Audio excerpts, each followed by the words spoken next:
Kappei has just released Arc 7 Chapter 74, and this video will be a summary of the chapter. I highly recommend you check out my Arc 7 Chapter 73 summary. Anyways, let's begin. The sound of footsteps caused Subaru's heart to cower in fear.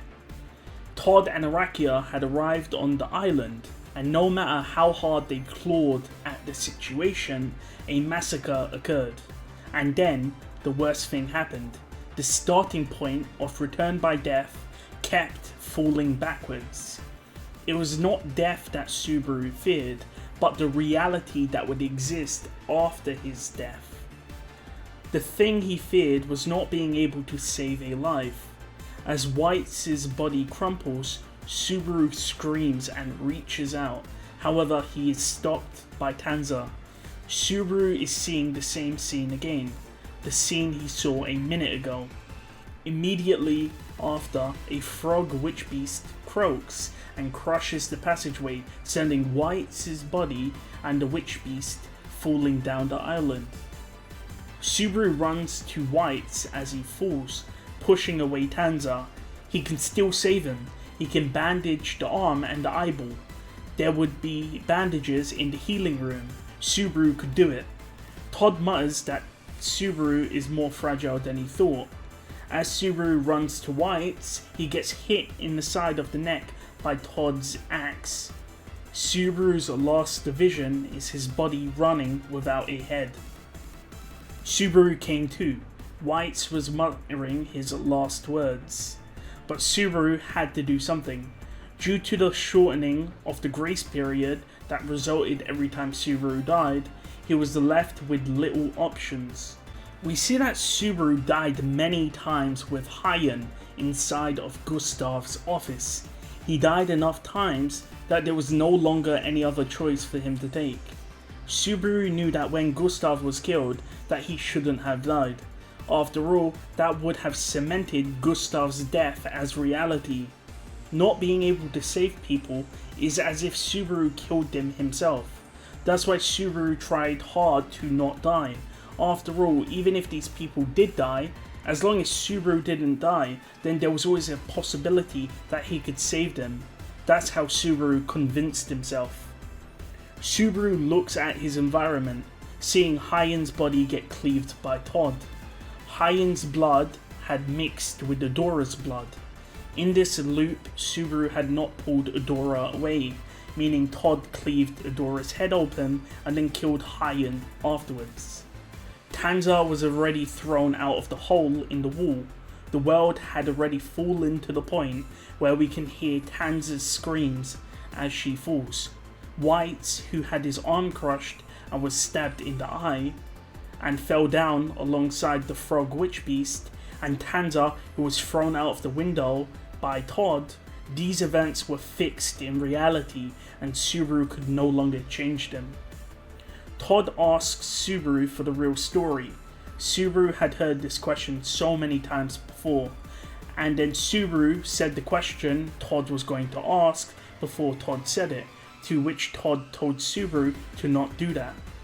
Todd said this with a bit of anger, almost as if his pace was messed up by Subaru guessing his words. Subaru told Todd to not move or he will die, and he pulled out the spell tool, the Black Orb. Subaru tells Todd it's a cursed tool.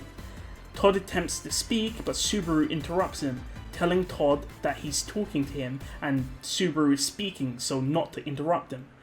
Todd says that he gets it, and Todd drops his axe and he raises his hands. Subaru is actually shocked that Todd did this. Todd, seeing Subaru's surprise, mutters that Subaru is the one who ordered him to do it, and Subaru realizes he was an idiot.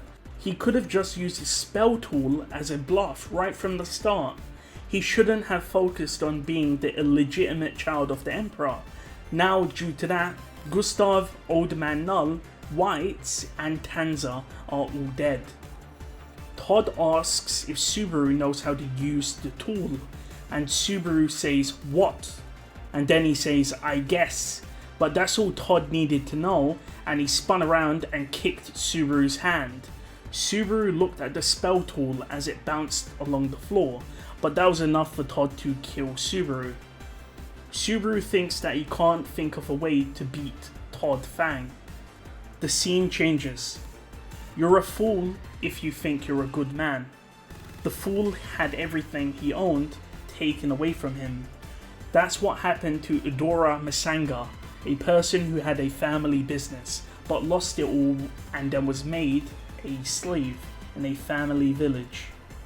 Idora's family were wealthy. Idora's grandfather owned a business which allowed him to mill grain, so essentially a grain mill. It was an easy job, and you can say that Idora came from a privileged family. Idora was not only responsible for the family business, but also of the community. When the village had harsh times or crop failures, Idora would cover the taxes on behalf of the village.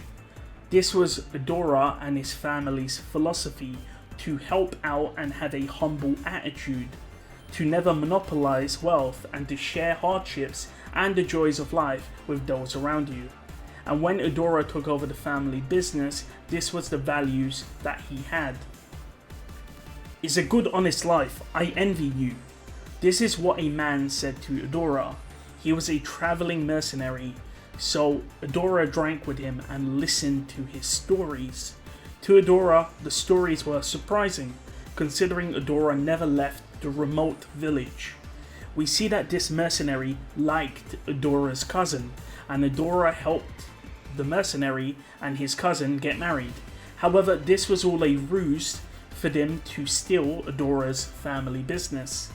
The mercenary claimed that the cousin had the rights to the family business, and said that Idora and his grandfather had manipulated information from the grain mill and lied to the people of the village. Of course, Idora denied that this was the case, but there was a stigma to being in charge of a grain mill, and shortly after, Idora's grandparents passed away.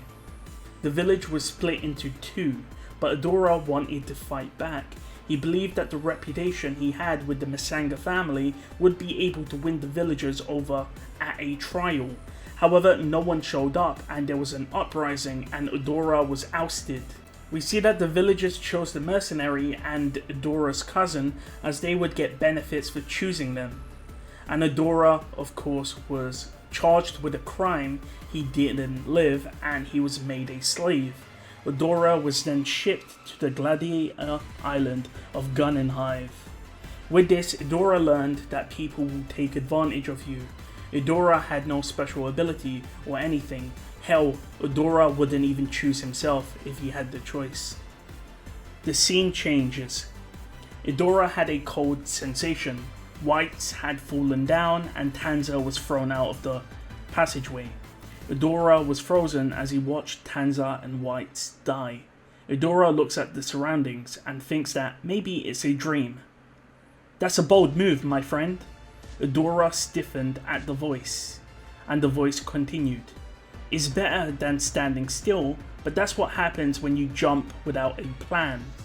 However, that voice wasn't directed at Idora, but at a dark-haired boy who was crawling along the floor. Idora stood still. We see that Schwartz moved and grabbed Hyen and Idora, and they jumped out of the hallway where Tanza was thrown out of. We see that Subaru is bloodied from the fall, and Hyen is nowhere to be seen. Todd said the previous statements after catching up to Subaru and the rest after they jumped out of the passageway. Idora thought about potentially playing dead. However, it was time for Idora to make a choice. Todd raised his axe and attempted to crush Subaru's head. Idora pulled his motivation and ran at Todd from behind, jumping onto his back. He couldn't use his left hand, so he used his right hand and attempted to bite Todd as well. However, Todd mocked Idora, stating that he knew Idora was still alive. Todd dropped the axe, pulled out a knife and slashed at Idora's right hand. We see that Idora screams due to the pain and that his right hand has been cut off. Todd then clicks his tongue as he throws his knife. However, Todd didn't throw his knife at Idora, instead he threw it at Subaru. However, Hyen grabbed Subaru and was running away with Subaru on his back. Idora, despite being defeated, still wants to fight Todd, and Todd hits him in the back and knocks him to the floor. However, that attack actually fixed Idora's dislocated left arm, and near Idora's left arm was Todd's axe. Despite the man losing his knife and axe, he didn't look like he was concerned. Of course, Idora's wound of his right arm was still bleeding, and he's shocked that he's still alive.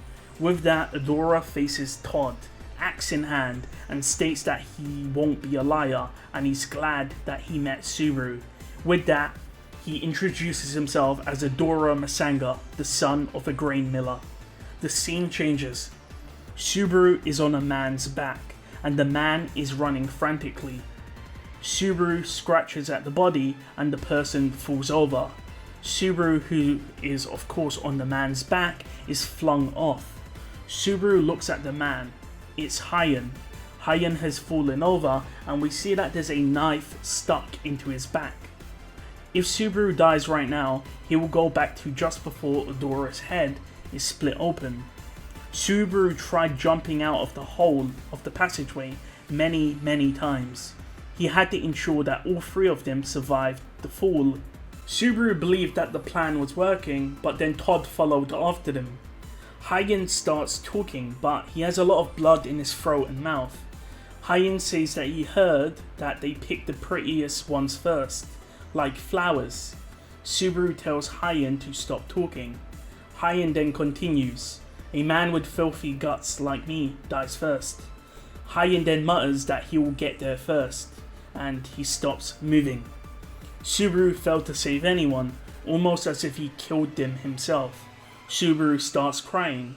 He didn't really know what to do, and then a voice called out to him. "Oh, it's Subaru who is groaning here. It's quite a coincidence that we meet here again, but are you excited?" Subaru heard the carefree voice and knew he needed to look at the boy in the face who said these carefree words. However, the voice said that Subaru doesn't have to risk his life to turn around, stating that this is not the place for Subaru to push himself. As he said that, Cecilis walked in front of Subaru and peered into his face. The left half of his body was scorched black, but the blue lightning was smiling, and with that, the chapter ends. Now, I don't think this is the cliffhanger for the end of the volume. I feel like maybe there will be one more chapter. By the way, everyone seems to be dead. I don't think Tanza is dead. She was just thrown out of the window. But because of her whole soul marriage shenanigans, I don't think she will die. So I feel like Cecilis and Tanza will be fine. I'm assuming Cecilis has the scorch marks because he fought Arakia. So fingers crossed Arakia has been taken care of. And yeah, that's pretty much it. It seems like we have our first few permadeaths of the series, with Idora, Wise and Hyen, Gustav and Old Man Null. And if you made it this far, make sure you check out my first appearance of Flugel video. Anyways, thank you for watching.